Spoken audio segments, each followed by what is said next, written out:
Humans కేవలం కోడి జాతినే కాకుండా ఆవులు, గేదెల మీద కూడా ఆర్టిఫిషియల్ సెలక్షన్ ద్వారా బ్రీడింగ్ ని అప్లై చేసి ఇప్పుడున్న ఎక్కువ లీటర్ల పాలనిచ్చే జాతులను సృష్టించారు.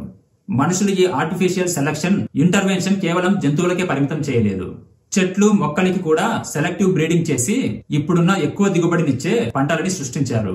వీటికి ఎగ్జాంపుల్ చూస్తే బ్రోకలీ, క్యాలీఫ్లవర్, క్యాబేజ్ వంటి కూరగాయల జాతులు ఒక వైల్డ్ మస్టార్డ్ మీద మనుషులు సెలెక్టివ్ బ్రీడింగ్ అప్లై చేయడం వల్లే వృద్ధి చెందాయి.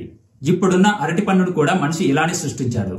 ఇప్పటికి సపోజ్ 7000 సంవత్సరాల ముందు బనానాని చూస్తే ఇప్పుడున్న బనానా లాగా ఉండేది కాదు. సైజ్ పరంగా చిన్నగాను మరియు అందులో చాలా పెద్ద సీడ్స్ ఉండేవి. ఇది తినడానికి కష్టంగానూ ఉండేది. దీంతో మనిషి కంపారిటివ్లీ కొంచెం సీడ్స్ తక్కువ ఉండే బనానా ట్రీని తీసుకొని దానిని సెలెక్టివ్ బ్రీడింగ్ చేసుకుంటూ రావడం వల్ల ఇప్పుడు మనం తింటున్న తక్కువ సీడ్స్ ఉండే పెద్ద సైజ్ బనానా లాగా రూపాంతరం చెందింది. ఇదంతా కూడా మనిషి యొక్క అవసరాలే సృష్టించాయి.